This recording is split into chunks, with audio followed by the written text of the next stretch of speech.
Assalamualaikum warahmatullahi wabarakatuh.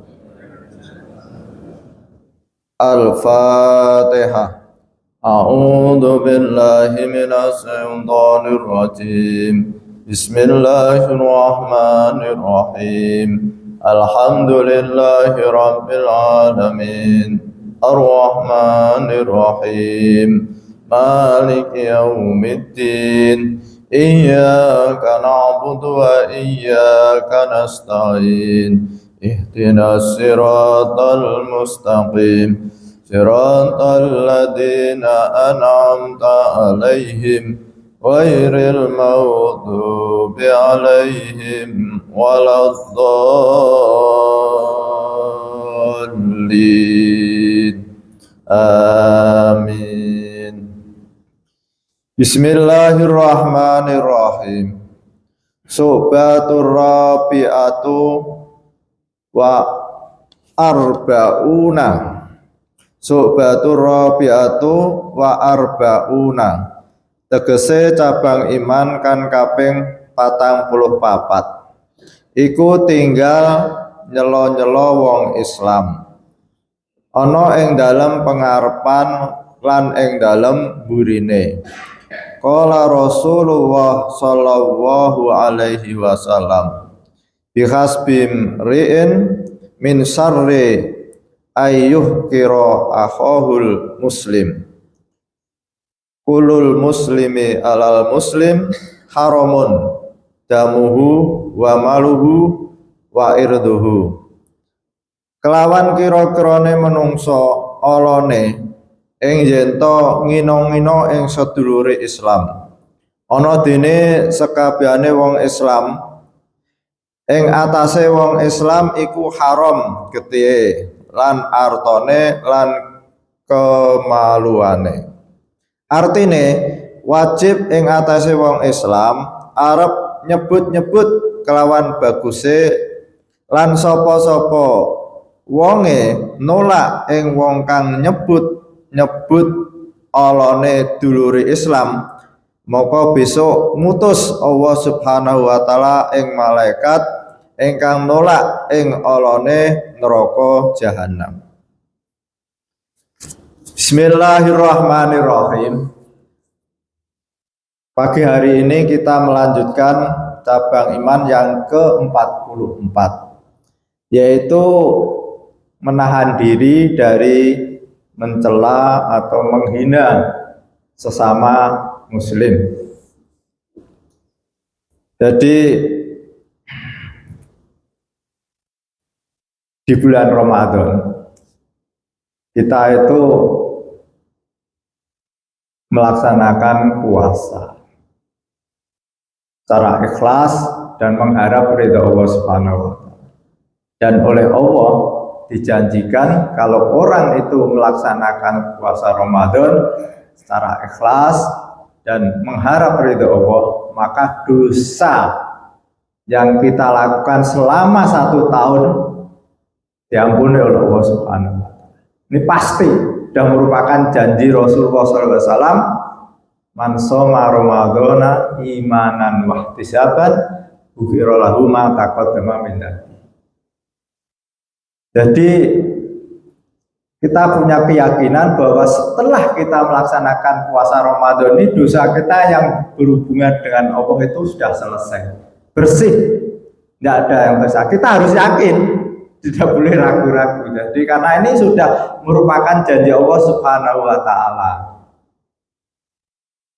Nah, ketika akhir bulan Ramadan kita kumandangkan takbir, ini setan itu menjerit, menangis sejadi-jadinya karena ada keputusan yang merugikan dia. Nah, ya, saya 1 tahun menggoda orang, ternyata tidak ada artinya. Diampuni, Tapi yang namanya setan itu memang dia tidak ada putus asa untuk membawa manusia ini ke jurang neraka, itu tidak ada. Akhirnya dia kumpulkan pasukan-pasukannya untuk mengupayakan agar dia itu tetap bisa membawa manusia ini ke neraka. Akhirnya keputusannya apa? Bangkitkan dalam hati setiap orang yang beriman itu adanya rasa kebencian, rasa permusuhan, rasa tidak mau memaafkan, rasa tidak mau meminta maaf. Nah, ini keputusan-keputusan yang diambil oleh setan dalam rangka membawa orang itu ke neraka, itu munculkan dalam hati setiap orang beriman permusuhan, kebencian, tidak mau memaafkan, dan tidak mau meminta maaf. Udah, ini 4 ini kalau kita pegang, kita lawan, kita aman. Tapi kalau tidak kita lawan, ya udah. Karena dosa itu ada 2 macam. Dosa yang berkaitan dengan Allah, seperti kita sholat kesiangan, itu dosa itu. Tadi malam lihat bola bablas, tahu-tahu jam 7 baru bangun.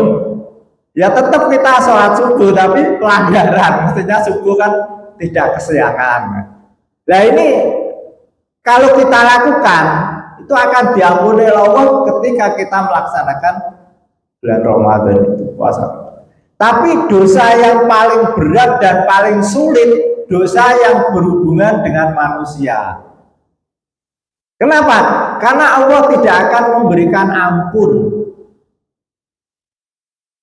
ketika dosa itu berhubungan dengan manusia selama manusia itu belum memberikan ampun. Satu contoh, ada seorang yang korupsi 1 miliar. Ini dosa karena Allah juga melarang orang itu korupsi.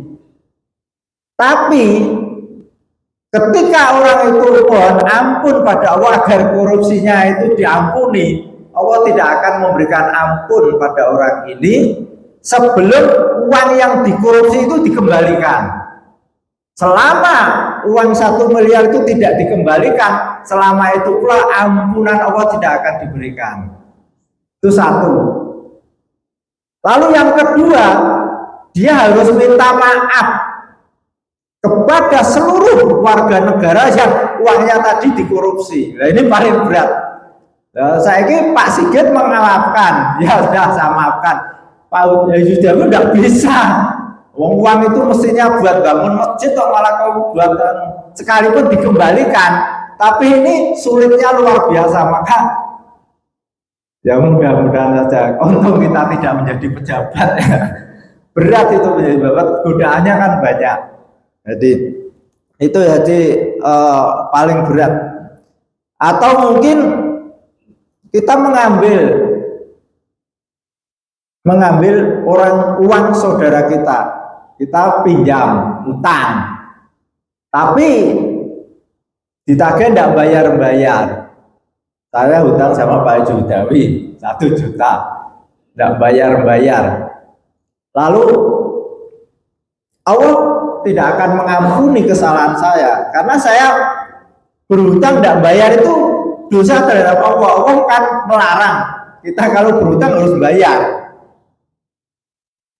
Lalu uang itu saya bayar, tapi dengan tempo yang mestinya janjinya 1 bulan jadi 1 tahun. Uang 1 juta saya kembalikan baru.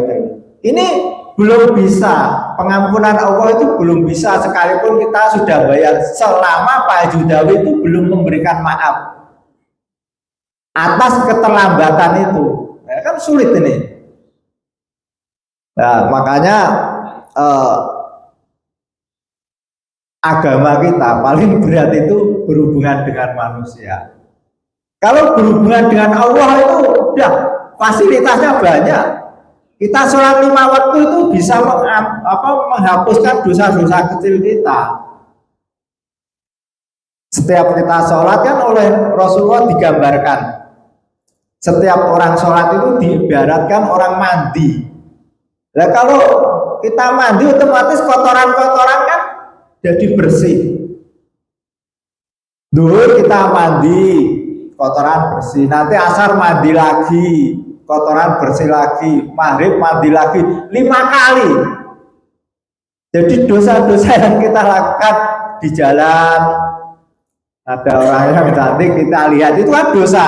Tapi kita sholat, dosanya hilang. Nah, ini merupakan fasilitas yang Allah berikan pada kita. Tapi ketika berhubungan dengan manusia, maka kita harus mulai, ini bulan Syawal sampai 1 tahun nanti. Dosa yang berhubungan dengan Allah sudah selesai. Sekarang kita bagaimana menjaga diri kita ini agar tidak punya dosa terhadap sesama manusia. Nah, di sini yang pertama yaitu kita dilarang oleh Allah Subhanahu wa taala mencela, menghina sesama muslim. Ini memang kelihatannya sederhana, tapi kadang-kadang kita itu berat untuk menghindar dari itu. Kita lihat ada orang jalannya pincang ya, kita mencela, pelaku kok pincang. Kita lihat ada orang rumahnya mau roboh, wah salah ya, tidak mau kerja, itu mencela.